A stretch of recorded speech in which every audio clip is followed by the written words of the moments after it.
اللہ تعالیٰ نے قرآن مجید میں چوتھے پارے کی پہلی آیت کریمہ ہے، اس میں ارشاد فرمایا کہ لن تنالوا البر حتی تنفقوا مما تحبون۔ فرمایا تم ہرگز بھلائی کو نہیں پہنچ سکتے جب تک اپنی پیاری چیز راہ خدا میں خرچ نہ کرو۔ ایسا نہیں ہونا چاہیے کہ جس چیز کی طرف انسان کا طبعی میلان نہ ہو، جس چیز کی طرف اس کی رغبت نہ ہو، یا خدا نہ خواستہ جس چیز کی وہ ضرورت محسوس نہ کرے وہ راہ خدا میں دے دے، بلکہ ہونا یہ چاہیے کہ جو چیز اسے بڑی پیاری ہو وہ راہ خدا میں پیش کر دے۔ اگر وہ نیکی کی حقیقت کو پانا چاہتا ہے، رضائے الہی حاصل کرنا چاہتا ہے، اللہ تبارک و تعالی کی مرضی اور منشا کو پانا چاہتا ہے، تو پھر قرآن مجید یہ کہتا ہے کہ اپنی ساری محبتیں اکٹھی کرے اور راہ خدا میں پیش کر دے۔ جس نے اپنی ساری محبتیں، ساری چاہتیں، ساری الفتیں اللہ کے رستے میں پیش کر دی وہ نیکی کو پا گیا۔ پیاری چیز۔ یہود کے جو علماء تھے ان کے بارے میں قرآن مجید یہ فرماتا ہے کہ یعرفونہ کما یعرفون ابناءہم۔ اے محبوب علیہ السلام، یہ آپ کو اس طرح پہچانتے ہیں جیسے کوئی اپنے بیٹوں کو پہچانتا ہے۔ اتنی واضح نشانیاں انہوں نے تورات میں پڑھی ہیں، انجیل میں پڑھی ہیں، اتنی واضح کہ جس طرح کوئی شخص اپنے سگے بیٹے کو پہچانتا ہے، یہ اس طرح اے محبوب جانتے ہیں کہ آپ اللہ کے رسول ہیں۔ لیکن وہ ہدایت سے محروم کیوں رہے؟ حق جاننے کے باوجود حق قبول کیوں نہ کر سکے؟ حق کی معرفت رکھنے کے باوجود حق کو پا کیوں نہ سکے؟ وہ اس لیے نہیں پا سکے کہ ان کو پتا تھا کہ اگر ہم نبی کریم علیہ السلام کا کلمہ پڑھیں گے نا تو ہم چونکہ اب خود مذہبی پیشوا ہیں، یہودیوں کے رہنما ہیں، قائد ہیں، ہمیں اپنی قیادتیں چھوڑنی پڑیں گی، ہمیں اپنی سرداری چھوڑ کے دروازہ محبوب کی غلامی کرنی پڑے گی۔ انہیں سرداری پیاری تھی، راہ خدا میں پیش نہیں کر سکے تو ہدایت سے محروم رہ گئے۔ لیکن حضرت عبداللہ ابن سلام عالم بھی تھے، پیشوا بھی تھے، مقتدا بھی تھے، شاگرد بھی رکھتے تھے، حلقہ احباب بھی رکھتے تھے، سارا کچھ لے کے حضور کی غلامی میں آ گئے۔ اللہ نے صحابیت کا درجہ دے کے ساری امت کا امام بنا دیا۔ اپنی سرداریاں، اپنی پیاری چیزیں راہ خدا میں خرچ کرنی پڑیں گی۔ حقیقی نیکی کو پانے کے لیے، حقیقی معرفت کو پانے کے لیے، اللہ کی رضا کے حصول کے لیے اپنی محبوب چیز راہ خدا میں دینی پڑے گی۔ کیا ہے یہ قربانی؟ نبی پاک صلی اللہ تعالی علیہ وآلہ وسلم نے ارشاد فرمایا کہ فربار خوبصورت جانور راہ خدا میں ذبح کرو، یہ قیامت کے دن اپنے سینگوں اور کھروں کے سمیت آئے گا۔ حضور نے فرمایا یہ پل صراط پر یہ جانور تمہاری سواریاں بنیں گے۔ پیارے خوبصورت جانور راہ خدا میں ذبح کرو۔ کچھ چیزیں ایسی ہوتی ہیں جن کو ہمارے ہاں بطور رسم لے لیا جاتا ہے کہ ہم نے یہ کام کرنا ہی کرنا ہے۔ ہماری جو بجٹ ہے سالانہ، اس میں کچھ چیزیں شامل ہوتی ہیں، اس میں ہمارے کچن کے اخراجات شامل ہوتے ہیں، ہماری خاندان کا لباس شامل ہوتا ہے، کہیں آنے جانے کے سفری اخراجات شامل ہوتے ہیں۔ اس کے اندر خدا نہ خواستہ خاندان کے اندر کسی کا انتقال ہو گیا یا کسی کا بیاہ ہو گیا تو وہ ہمارے سالانہ اخراجات کے اندر وہ چیز شامل ہوتی۔ تو انہی خرچوں کے اندر بعض لوگوں نے معاذ اللہ قربانی کو بھی شامل کر لیا ہے۔ وہ جب حساب لگاتے ہیں تو رمضان کے وقت ہی کہنے لگ جاتے ہیں کہ 2 مہینے کے بعد پھر قربانی کا بھی یہ خرچ ہے، وہ بھی پورا کرنا ہے۔ تو میرے بھائی، آپ کی جو باقی رسومات ہیں، قربانی اس طرح سے ایک رسم نہیں ہے، یہ آپ کے روزمرہ کے خرچوں میں سے خرچہ نہیں ہے۔ تھوڑی دیر کے لیے غور کر کے دیکھیے گا، ایک وہ سودا ہے جو آپ دکان پہ بیچتے ہیں، ایک وہ سودا ہے جو آپ کا گاہک کے ساتھ تعلق، ایک وہ خاص چیز ہے جو آپ اپنی بیٹی اور بیٹے کو جو آپ تحفہ دیتے ہیں، جو چیز ڈھونڈ کے لاتے ہیں، اس کی نوعیت، خریدتے وقت آپ کے جذبات، پیش کرتے وقت آپ کی کیفیت، ان کو دیتے وقت ساتھ ماتھا چومنا، پیار کرنا اور کہنا دیکھو بھلا میں کیا لایا ہوں، آپ کا انداز، وہ بتاتا ہے کہ یہ تحفہ کسی پیارے کو پیش کیا جا رہا ہے. جس طرح آپ سے کوئی چیز خریدنے آتا ہے اور آپ اپنی دکان پر بیٹھ کر بیچ کر اسے دیتے ہیں، اسی طرح سے آپ اپنے بچوں کو نہیں دیتے. وہ آپ کی اپنی دکان کا بھی ہو تو جب آپ ان کو دیتے ہیں تو آپ کے جذبات اور ہوتے ہیں، بلا مثال و بلا تشبیہ. باقی سارے خرچے اور ہیں. راہ خدا میں قربانی کا جانور پیش کرنا یہ کچھ اور ہے. اس کو اللہ کی بارگاہ میں پیش کرنا اس کا رنگ اور ہے. یہ سنت ہے جناب ابراہیم کی، یہ طریقہ ہے مدینے والے محبوب کا. 10 سال حضور مدینے میں رہے، ہر سال میرے نبی نے قربانی کی. یہ ایک خاص جذبہ ہے. اس کے لیے آپ کا شوق اور ہونا چاہیے، اس کے لیے انداز اور ہونا چاہیے. یہ دیتے وقت طبیعت میں کیفیت اور ہونی چاہیے. اس کو آپ روٹین کے معاملات میں نہیں لے سکتے. اس کے لیے آپ کی طبیعت کے اندر ایک خاص قسم کی خوش دلی پیدا ہونی چاہیے. تو میرے عزیز، پیاری اور محبوب چیز. لیکن یاد رکھیے گا، کسی چیز کی بھی کوئی سمت ہوتی ہے نا. آپ نے وضو کرنا ہے تو پانی چہرے پہ بہانا ہے. آپ کو غسل کرنا ہے تو پانی جسم پہ بہانا ہے.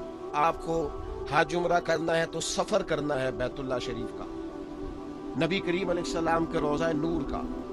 کوئی بھی نیکی کرنی ہے تو اس کی سمت ہوتی ہے. یہ جو اللہ کی راہ میں خرچ کرنا ہے، اس کی سمت ہے. وہ سمت کیا ہے؟ خرچ کرنا ہے اللہ کی راہ میں، پر کرنا بندوں پہ ہے. نماز پڑھنی ہے تو سمت کدھر ہے؟ نیکی کی سمت ہے نا، کہ یہ انداز ہے نیکی کا. آپ نے اللہ کی راہ میں خرچ کرنا ہے تو بھلا کیا معنی ہے اس کا؟ خرچ اللہ کی راہ میں کرنا ہے، پر کرنا کس پہ ہے؟ بندوں پہ. جو لوگ حرم شریف جاتے ہیں نا، کعبے کا طواف کرتے ہیں، انہیں وہ رستہ بھی پیارا لگتا ہے، انہیں وہ گلیاں پیاری لگتی ہیں، کیونکہ وہ سبب بنی ہیں. وہ ایک تعین تھا کہ اس طرف سے ہو کے ہمیں رستہ ملا، تعین ملا، اور ہم نے بیت اللہ شریف کا طواف کیا. وہ رستے پیارے لگتے ہیں. آپ مسجد کی طرف چل کے جاتے ہیں، مسجد پیاری لگتی ہے. کیوں کہ یہاں آ کے جماعت سے نماز پڑھتے ہیں، 1 پر 27 کا ثواب ملتا ہے. آپ نے رضا اللہ کی حاصل کرنی ہے. خرچ غریب پہ کرنا ہے. وہ غریب پہ خرچ کر کے رضا اللہ کی ملے گی تو اس کا مطلب یہ ہوا کہ جس رستے پہ چل کے رب ملے نا، وہ رستہ پیارا لگتا ہے. تو لہٰذا جن غریبوں کو دینا ہے، پھر وہ غریب بھی پیارے لگنے چاہیے. وہ پیارے لگنے چاہیے کہ یار یہ دیکھو نا، ان کی وجہ سے مجھے اللہ کی رضا مل رہی ہے. اور اس لہجے کی حدیث دوسری شاید کتب حدیث میں موجود نہ ہو، اس طرز کی، اس لہجے کی، اس انداز کی روایت. یہ صحیح مسلم میں حدیث موجود ہے. نبی پاک علیہ السلام نے فرمایا، رب قیامت والے دن فرمائے گا، میں بھوکا تھا، تم نے مجھے کھانا ہی نہیں کھلایا. اوئے ہوئے، میں نے کہا اس مزاج کی دوسری روایت ہی نہیں ملے گی. میں پیاسا تھا، تو نے پانی نہیں پلایا. مجھے کپڑوں کی حاجت تھی، تو لباس لے کے نہیں آیا. بندہ عرض کرے گا، مالک تو کھانے سے پاک، تو پینے سے، جسم جسمانیت سے، تو لباس سے پاک. تو کھانا پینا لباس پہننا تیری حاجت ہی نہیں، تو ان حاجتوں سے بے نیاز ہے. تو رب فرمائے گا، وہ جو تیرے پڑوس میں بندہ بھوکا تھا تو بندہ تو میرا ہی تھا نا. وہ جو تیرے پڑوس میں بندہ پیاسا تھا تو بندہ تو میرا تھا. وہ جس کو حاجت لباس تھی تو بندہ تو پھر اقبال بول پڑے، کہنے لگے، خدا کے بندے تو ہیں ہزاروں، یہ بنوں میں پھرتے ہیں مارے مارے. میں اس کا بندہ بنوں گا جس کو خدا کے بندوں سے پیار ہوگا. خدا کے بندے تو اور بنوں میں پھرتے ہیں مارے مارے. میں اس کا بندہ بنوں گا جس کو خدا کے بندوں سے پیار ہو. تو غرباء پہ خرچ کرنا ہے، مساکین پہ خرچ کرنا ہے. حصول اللہ کی رضا کا ہوگا. لیکن آپ کو انفاق فی سبیل اللہ کرنے کے لیے، اس تقوی کو پانے کے لیے جس رستے کی ضرورت ہے، وہ رستہ غریبوں کی محبت کا رستہ، مساکین کی محبت کا رستہ. اور پھر جب خرچ کرنا جو ہے، ایک کام کرنا جو ہے،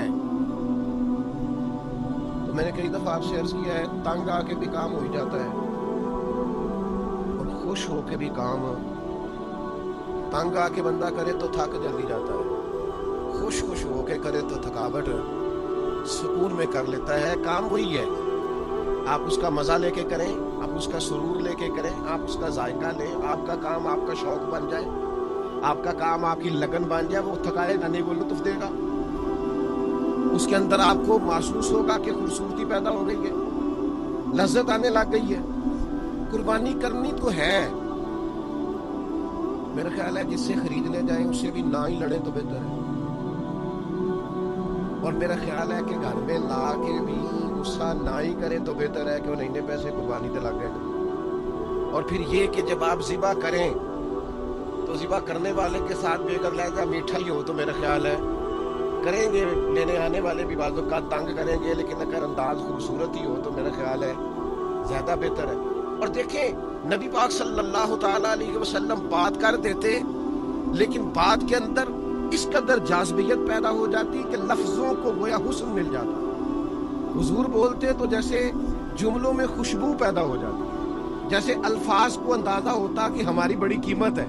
المعجم الکبیر میں امام طبرانی نے سرکار کا فرمان لکھا ہے، کریم محبوب علیہ الصلوۃ والسلام ارشاد فرمانے لگے، خوش دلی سے قربانی کرنا، جو خوش دلی سے قربانی کرے گا اس کی قربانی اس کے اور جہنم کے درمیان حجاب بن جائے گی، پردہ بن جائے گی، روک بن جائے گی۔ خوش دلی والی قربانی بندے کو دوزخ میں جانے نہیں دے گی، لیکن حضور نے خوش دلی کی شرط لگائی ہے۔ کس کی شرط لگائی ہے؟ دل خوش ہو، جانور خریدتے وقت بھی خوش ہو، گھر لاتے وقت بھی خوش ہو، اس کو چارہ کھلاتے وقت بھی دل خوش ہو، اور جناب پھر بانٹتے وقت بھی دل خوش دلی سے آپ قربانی کریں تو فرمایا یہ جہنم اور تمہارے درمیان یہ بن جائے گی رکاوٹ، پردہ، حجاب۔ پھر میں آپ سب کی خدمت میں ایک بات عرض کروں گا کہ کسی بھی دینی عبادت کو کبھی مشکل نہ بنائیں۔ قربانی کاروبار نہیں، قربانی عبادت ہے۔ بڑی محنت کی ہے اس نے، جس نے 2 سال تک بچڑا پالا ہے اور 5 سال تک اونٹ پالا ہے، اس کا حق بنتا ہے وہ قیمت وصول۔ لیکن وہ ایک بات کو سمجھ لے کہ میں مسلمان ہوں اور قربانی تجارت نہیں ہے، قربانی عبادت ہے۔ وہ اپنی قیمت وصول کرے، رقم لے، خرید کے لانے والا بھی اس چکر میں نہ پڑے کہ اوہو یہ کیا ہو گیا، میں تو مہنگا لے رہا ہوں، مجھے تو آخری رات پتا چلا کہ قیمتیں تو بڑی گر گئی۔ او خدا کے بندے، تیرے جتنے لاکھ لگے راہ خدا میں لگے، اللہ کے حضور پیش ہو گئے، وہ تیرے لیے ذخیرہ آخرت بن گئے۔ اس کو آسان بنائیں، بیچنے والا بھی، خریدنے والا بھی، ماحول میں بانٹنے والا بھی، اس میں کسی کے لیے تکلیف کا سامان نہ کریں۔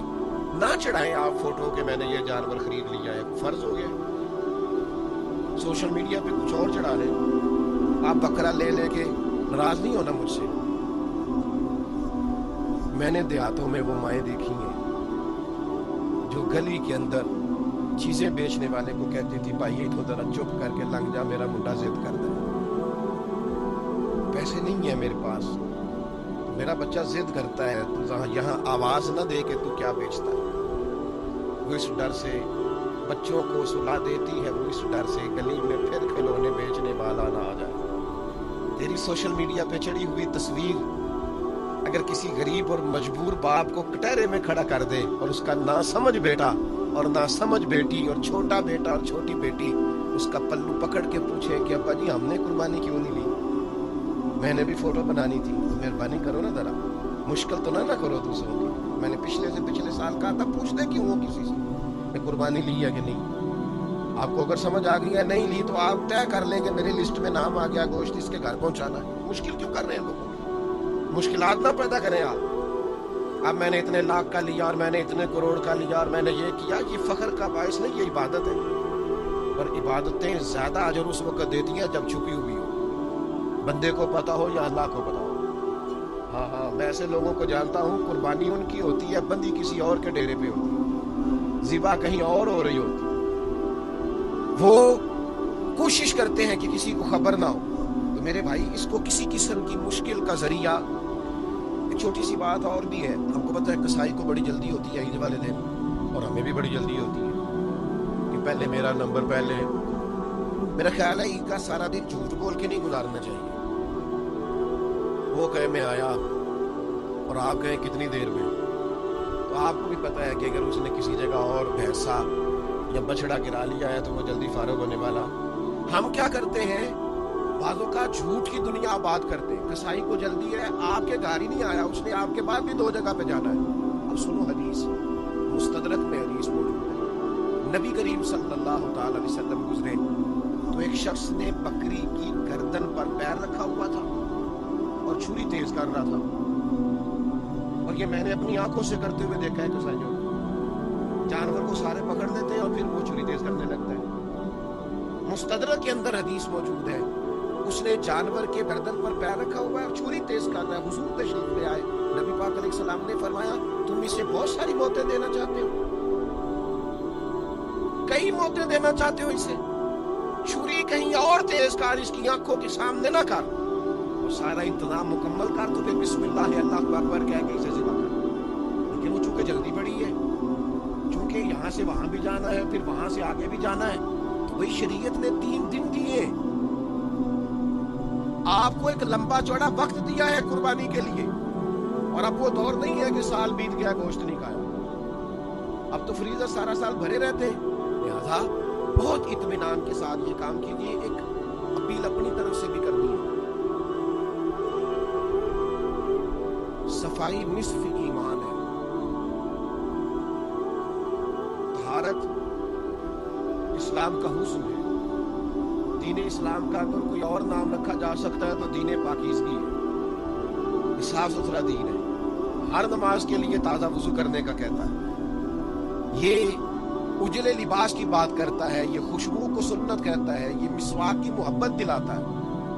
قربانی تو عبادت تھی, عبادت میں تو صفائی ہونی چاہیے. اور ہم نے شہروں کے شہر بھر دیے ہیں گند سے. قربانی کی ہے اور جانوروں کے فضلات پھینکے ہیں, یہاں بھی پھینک دیا, وہاں بھی پھینک دیا, یہاں بھی پھینک دیا. وہ جناب اٹھائیں گے جن کی ذمہ داری ہے. میرا تو خیال ہے ملک ہم سب کا ہے, ہم سب کی ذمہ داری ہے. ہم کوئی مخصوص جگہ جن کا تعین کیا جاتا ہے کہ یہاں آپ کوڑا کرکٹ پھینک دے, وہاں جا کر کے جانوروں کے فضلات کو تلف کیوں نہیں کرتے؟ وہیں اپنے دروازے کے سامنے, وہیں اپنی گلی کے کونے میں اس سے تعفن اٹھتا ہے, اس سے بدبو پھیلتی ہے.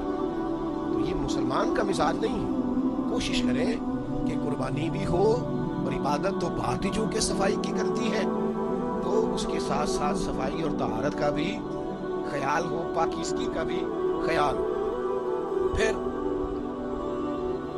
سب سے اہم اور سب سے ضروری بات, نبی پاک صلی اللہ تعالی علیہ وسلم سے جب پوچھا گیا تھا نا قربانیاں کیا ہے, قربانی نبی پاک کی بھی سنت ہے, لیکن حضور نے اسے جوڑ کے رکھا. فرمایا یہ تمہارے باپ جناب ابراہیم کی سنت ہے. قربانی حضرت ابراہیم کا طریقہ ہے. قربانی کا نا واقعہ سورہ صافات میں ہے. آخر میں ایک دمبا آ گیا, فدیہ ہو گیا, بات ختم ہو گئی. قربانی میں دمبا آئے گا, اسے ذبح کیا جائے گا, اللہ کے نام پر قربان کر کے اللہ کی مخلوق میں بانٹ دیا جائے گا. قربانی کا یہ فلسفہ ہے, یہ بات مکمل ہو گئی. لیکن میں جب سورہ صافات کو دیکھتا ہوں تو مجھے سب سے زیادہ پیار پتہ کس بات پہ آتا ہے کہ قربانی کا سارا رنگ اپنی جگہ پر, لیکن جو باپ اور بیٹے کی گفتگو ہے نا, سارے نعت خانوں نے نا شعر ماں کی شان میں لکھے, بڑے بھی اماں کی شان میں ہی جاتے ہیں. وہ ٹھیک ہے بھائی, اماں کا پیار اس کی کوئی حد کو پہنچ سکتا, لیکن چلو تھوڑا سا ابا جی کا بھی پیار شامل کر لو, ہلکا پھلکا چلو ابا جی کا بھی کئی ذکر کریں. 2 محبتیں قرآن پاک نے بیان کی ہیں. قرآن پاک دونوں باپ بیٹے کی, ایک جناب یعقوب اور جناب یوسف کی محبت, یعنی باپ بیٹے کے لیے روتے روتے ان کی آنکھوں کی بینائی بظاہر چلی گئی. 2 محبتیں, ایک جناب یعقوب اور یوسف کی محبت اور ایک جناب ابراہیم اور اسماعیل کی محبت. 2 محبتیں بیان کی ہیں قرآن نے, دونوں باپ اور کہتے پتر تو سمجھ لگے نا آپ کا پیار کرتا کہ نہیں, اس کو پتہ ہی کوئی نہیں. یہ کہتا ہے مجھے ڈانٹتا ہے, مجھے جھڑکتا ہے. یہ ڈانٹتا نہیں, یہ ریگ مارتا ہے, یہ تیری غلاظتیں اتارنا چاہتا ہے. یہ تجھے نا اوئے ہوئے, وہ جو ابا جی کا اوئے ہے نا, تجھے پتہ نہیں اس کے اندر طاقت کتنی زیادہ ہے. وہ ادھر آئے نا, تجھے پتہ نہیں کہ تیرا باپ تجھے جوان کتنا کرنا چاہتا ہے. وہ تیرے کو ٹوری نہیں ہوندا, وہ تو نکما رہ گیا, تجھے پتہ نہیں اس کے پیچھے درد کتنا. زندگی میں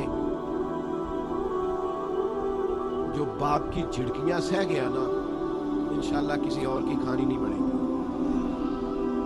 بس کامیاب ہو، کسی اور کی نہیں کھانی پڑے گی، سہ جائیں۔ اور جو باپ کے سامنے اونچا بولتے ہیں وہ یاد رکھیں، جو باپ کے سامنے اونچا بولتا ہے اس کا قد کبھی اونچا نہیں ہوتا، اس کا کردار کبھی اونچا نہیں ہوتا، اس کو کبھی دنیا میں وہ وقار نہیں ملتا جو اس کا حق ہے۔ قربانی آ گیا مینڈا، وَفَدَيْنَاهُ بِذِبْحٍ عَظِيمٍ آ گیا، بات ختم ہو گئی۔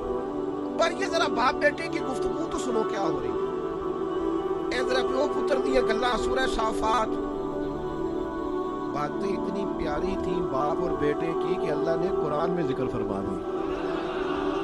یعنی اللہ کہتا ہے تو میں نہ دسو پلا دو بھی گلاں کی کردے سن لوگ، بندے پوچھتے ہیں اتنے کی گلاں ہو رہی ہیں سر، میں ادھر کیا باتیں چل رہی تھیں؟ اللہ کہتا ہے میں بتاؤں ابراہیم اور اسماعیل کی باتیں کیا تھیں؟ یہ سورہ صافات، کبھی اس کا مزہ لینا، مجھے تو خیر بڑا لطف آتا ہے، میں جب بھی پڑھتا ہوں، ہر سال پڑھتا ہوں، کئی بار پڑھتا ہوں، مزہ لیتا ہوں۔ یہ سورہ صافات ہے، 23واں پارہ ہے، 100 نمبر آیت سے بات شروع ہو ہے۔ اللہ کہتے ہیں پہلے تو ابراہیم نے دعا مانگی، چلیں اپنے لفظوں میں بات کرتے ہیں، منتا مرادہ نہ پتر لیا، منتا مرادہ پرانے بڑے رہے آدھے سن تانوں کو منتا مرادہ منگنیاں پہنڈیاں نا تے بالاں دی قدر ہوتی۔ پہلے تو حضرت ابراہیم نے دعا مانگی، کہا ربی حب لی من الصالحین، الہی مجھے بھی صالح اولاد عطا فرما۔ تو رب فرماتا ہے فبشرناہ بغلام حلیم، ہم نے انہیں نہ عقل مند بیٹے کی خوشخبری عطا فرمائی، بردبار بیٹے کی، حلیم بیٹے کی خوشخبری دی۔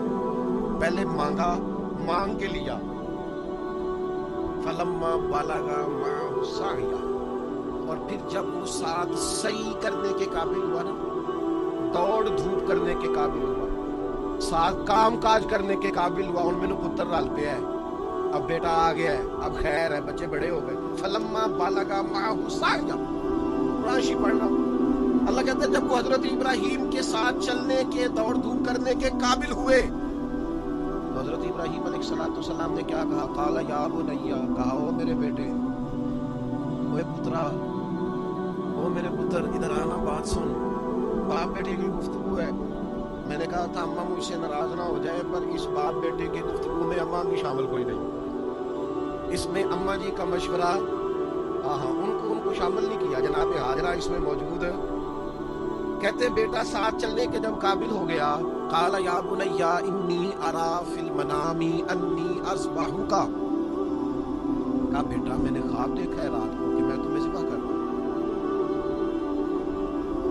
ایک سوال بھی نہیں کیا جناب اسماعیل، او بیٹو، اللہ کا قرآن ایک سوال بھی نہیں پوچھا، یہ بھی نہیں پوچھا ابا جی خواب کی تعبیر کیا ہے؟ ابا جی مثلا نبی کو خواب آئے تو کیا ہوتا ہے؟ کیونکہ حضرت اسماعیل جانتے تھے میرا باپ نبی ہے اور نبی کی خواب وحی الہی ہوتی ہے، کوئی تفسیر نہیں پوچھی، کہا میں نے خواب دیکھی انی اذبحک فانظر ماذا تری، تیری کیا رائے ہے پتر، پھر کیویں کریے، تیری کیا رائے ہے؟ کیا کہا جواب؟ قال یا ابت افعل ما تؤمر، میں اس کا ترجمہ نہیں کر سکتا، میرے فہم سے، میری سمجھ سے، میرے ادراک سے باہر ہے۔ وہ کہتے ہیں میں نے خواب دیکھی ہے، میں ذبح کر رہا ہوں، کہنا چاہیے تھا ابا جی کر دے ذبح، جواب یہ ہے، کہا یا ابت افعل ما تؤمر، ابا جی میرا ذبح نہیں، رب جو کہتا ہے آپ وہ میرے ساتھ کریں، جو حکم ہوتا ہے کریں، چاہے ذبح کرے چاہے جلا دے، چاہے ذبح کرے چاہے ٹکڑے ٹکڑے کر دے، جو دل میں آتا ہے یاری جو تیری سونا ہے تے پھر ازمائشاں بھی تیری آگ، یہ سونا پر کھیا جامد ہے، پہلو نہ لگا دے لگ، ٹھیک ہے، یا ابت افعل ما تؤمر، جو رب کہتا ہے، جو حکم ہوتا ہے آپ میرے ساتھ کریں، ستجدنی انشاءاللہ من الصابرین، مجھے آپ انشاءاللہ صبر کرنے والوں میں سے پائیں۔ اچھا پھر اللہ کیا کہتا ہے؟ فلما اسلم تلہ للجبین، فرمایا دونوں باپ بیٹا حکم ماننے کو تیار ہو گئے اور باپ نے بیٹے کو پیشانی کے بل لٹا لیا، یعنی پوری تیاری ہو گئی، چھری آ گئی، سامان مکمل ہو گیا۔ اچھا یہ میں نے کہا قربانی کا فلسفہ اپنی جگہ پر، جو گفتگو ہے نا باپ بیٹے کی، یہ جو چند جملے ہیں ان کی رعنائی دیکھیں کہ جو حکم ہوتا ہے کرے۔ فلما اسلم وتلہ للجبین، اللہ کہتا ہے وہ تیار ہو گئے تھے دونوں، انہوں نے پیشانی کے بل لٹا لیا تھا، وہ تیار ہو گئے تھے۔ وَنَادَيْنَاهُ أَن يَا إِبْرَاهِيمُ، ہم نے ندا دی، ہم نے آواز دی۔ حضرت جبریل کو نہیں بھیجا یا اللہ؟ فرمایا نہیں، میں نے ندا دی، خود خدا خود میر مجلس میں، ہم نے ندا دی۔ کیا ندا دی؟ قد صدقت الرؤیا، اے ابراہیم آپ نے تو خواب سچا کر دکھایا۔ اِنَّا كَذَلِكَ نَجْزِي الْمُحْسِنِينَ، ہم اسی طرح صلہ دیتے ہیں نیک لوگوں کو۔ ابھی آپ نے تفسیر سمجھ لیا تو اور مزہ آنا۔ ہم اسی طرح صلہ دیتے ہیں نیک لوگ۔ یا اللہ صلہ کیا ہے؟ صلے تو قیامت میں ملنے ہیں، صلے تو آگے۔ صلہ کیا ہے سن لو نا۔ مفسرین کہتے ہیں یہ جو بندہ رب کے سامنے جھک جاتا ہے نا، تو یہ جھک جانا بھی اللہ کی طرف سے انعام ہی ہے۔ رب کے حکم پر سر تسلیم خم کرنا، اس کی مان لینا، یہ بھی بہت بڑا انعام ہے۔ فرمایا اسی طرح ہم صلہ دیتے ہیں نیک لوگوں کو۔ اِنَّ هَذَا لَهُوَ الْبَلَاءُ الْمُبِينُ، فرمایا بے شک یہ بہت بڑی آزمائش تھی۔ وَفَدَيْنَاهُ بِذِبْحٍ عَظِيمٍ، تو ہم نے نا ایک ذبح عظیم کا فدیہ دے دیا، اللہ نے فدیہ دے دیا۔ کوئی کسی کا صدقہ دیتا ہے، کوئی کسی کا صدقہ دیتا ہے، رب کہتا ہے میں نے فدیہ دے دیا، ایک دمبا بھیج دیا۔ وَتَرَكْنَا عَلَيْهِ فِي الْآخِرِينَ، اور بعد والوں میں سے باقی رکھا، قیامت تک اس کا ذکر ہوتا رہے۔ یہ بعد والوں میں ہم نے اس فدیے کو، اس جانور کے ذبیحہ کو، پیچھے کیا ہے باپ اور بیٹے کی حسین گفتگو۔ اگلی جو آیت ہے نا اس نے اس صلے کو اور مضبوط کر دیا۔ فرمایا ہم نے بعد والوں میں اسے باقی رکھا، اور فرمایا سلام علی ابراہیم، سلام علی ابراہیم۔ کائنات کا مالک رب کہتا ہے سلام ہو ابراہیم، سلام ہو ابراہیم، سلام ہو۔ کوئی دیتا ہے نا کسی کو 21 توپوں کی سلام، کوئی دیتا ہے نا کسی کو کارڈ آف آنر، کوئی دیتا ہے نا کسی کو کسی رنگ میں سلامی۔ اللہ کا قرآن کہتا ہے سلامی ہو جناب ابراہیم کے لیے، اس لیے کہ اللہ کے حضور سر تسلیم خم کرنا یہ اصل کامیابی۔ میں آپ کی خدمت میں عرض کروں، قربانی بھی رب کا نام ماننے کا نام ہے، اس کا حکم ماننے کا نام۔ تھوڑی سی للہیت اور قلبی کیفیت اس لحاظ سے مضبوط کریں۔ پہلے بھی مسئلہ عرض کیا تھا، پھر عرض کرتا ہوں، قربانی کا سارا گوشت گھر میں کھانا جائز ہے۔ آپ کے بچے زیادہ ہیں، سارا کھا لیں، پر جس طرح سارا گھر کھانا جائز ہے نا، اس طرح سارا بانٹ دینا بھی جائز ہے۔ یعنی اپنی مرضی کا جائز ہمیں قبول ہوتا ہے، دوسرے والا بھی سارا بانٹ دیں آپ، کوئی عرض والی بات نہیں۔